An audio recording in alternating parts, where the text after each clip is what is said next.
My name is Emily. I live in a small house near the sea. The town is quiet. People here are kind. I work at a small bakery. I bake bread, cakes, and cookies every morning. The bakery smells sweet. It is warm and full of love. Every day, I see the ocean. The waves move slowly. The sky is big and blue. Sometimes I sit by the shore and watch the water. It makes me feel calm. One morning, I was sitting by the sea with a cup of tea. The wind was soft. A young man walked by. He looked at me and smiled. "Hello," he said. "Hi," I replied. "My name is Liam," he said. "Do you live here?" "Yes," I said. "My name is Emily. I live just up the road." He sat on the sand not far from me. We talked for a few minutes.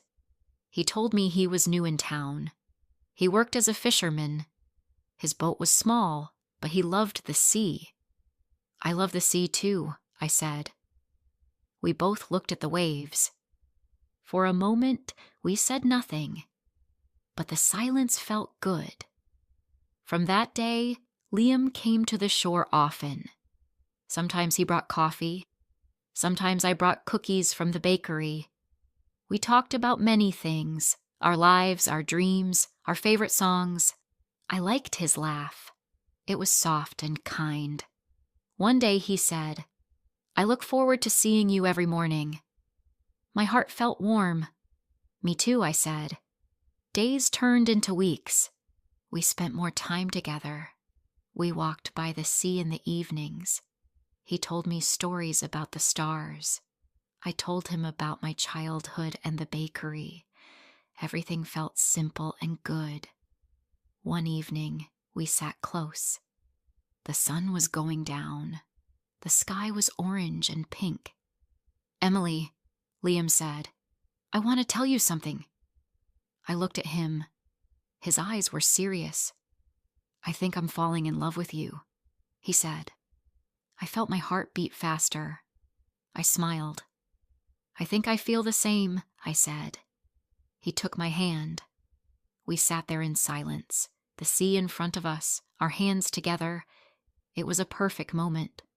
From then on, we were together. We didn't say it, but we both knew. We were in love. But life is not always simple. One morning, Liam looked worried. I asked him what was wrong.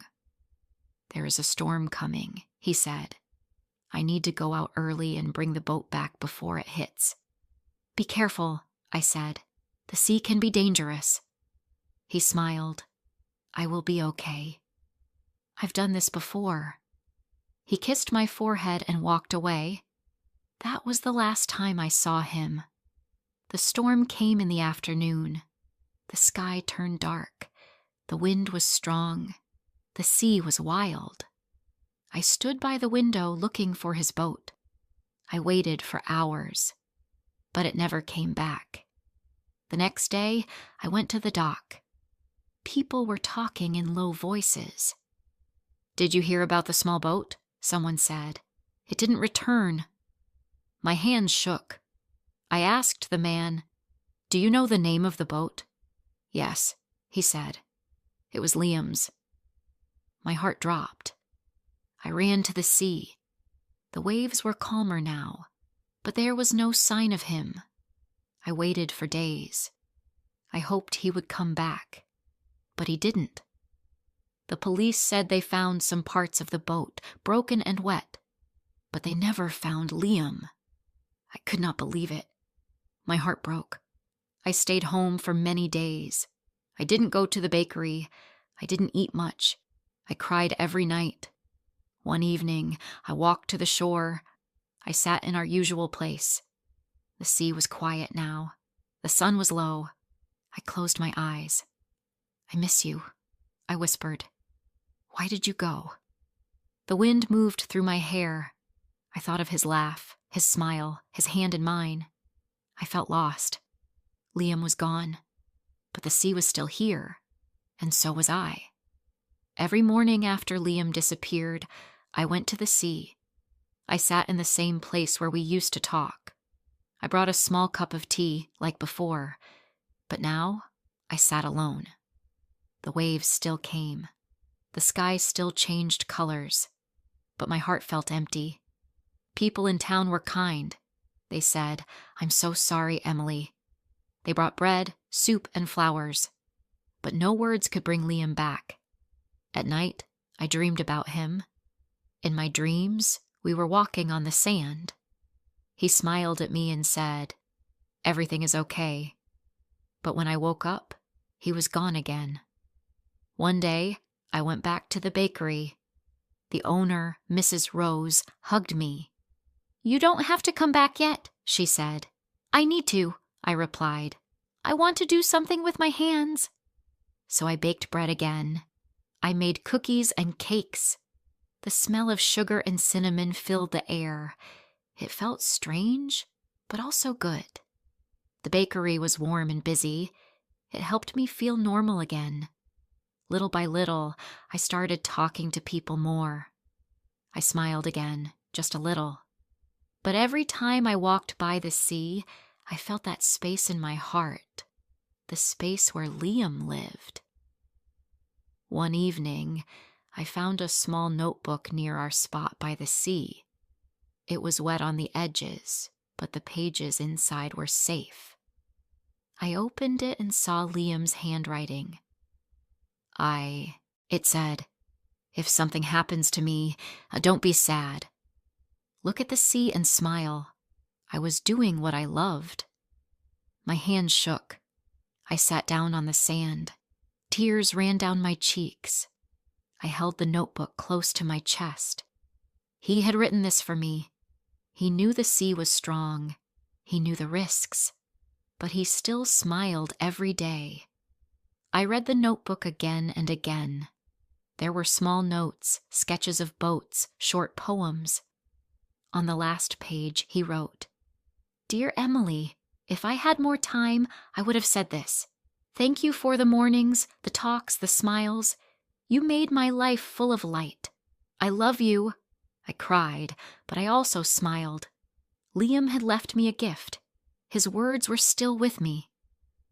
The next day, I told Mrs. Rose, I wanted to do something new. "I want to open a small cafe by the sea," I said. She looked surprised. "Are you sure?" "Yes," I said. "I want to make a place where people can sit, watch the waves, and feel peace." Mrs. Rose smiled. "That's a beautiful idea." With her help, I found a small wooden cabin near the beach. It was old but strong. The windows looked out at the sea. I painted the walls soft blue. I added wooden tables and white chairs. I placed flowers on every table. In the corner, I left a shelf with books and Liam's notebook. I called it the Quiet Shore. On the first day, I opened the door at sunrise. The sky was golden. People from town came in. They drank tea and coffee. They ate cakes and bread. They looked out at the sea. Some people came alone. Some came with friends. One woman sat near the window every morning and read a book. A young boy came with his grandfather to eat cookies. The cafe became full of life, and so did I. I did not forget Liam. I never will. But now, when I think of him, I smile more. I remember the way he looked at the stars. I remember how he loved the sea. And I remember how he made me feel loved. One morning, a man came into the cafe. He had salt in his hair and wind on his face. "Good morning," I said. "Good morning," he replied. "It smells nice in here." He ordered coffee and sat by the window. The next day, he came again, and again the day after. His name was Noah. He was quiet but kind. He read books about the ocean. Sometimes he helped me carry boxes or fix small things in the cafe. We talked about music, books, and dreams. He never asked about my past, and I didn't ask about his. We just talked, slowly, simply, and kindly. One day, it rained all morning. The cafe was quiet. Noah stayed and helped me wash dishes. I looked at him and said, "Thank you for being here." He smiled. "This place feels like home." I looked out at the sea. The waves were soft. The sky was gray. And for the first time in a long time, I felt peace. Love is not always loud. Sometimes it is quiet and gentle, like waves that come and go, like words written in a notebook, like tea shared on a rainy day. I still go to the sea every morning. I still bring a cup of tea. I sit in our old spot and say, "Good morning, Liam." But now I also smile at the sky, because love doesn't end. It changes. It grows. It teaches us how to feel and how to heal. And I know that I will be okay. The sea is still here, and so am I. And the waves still come,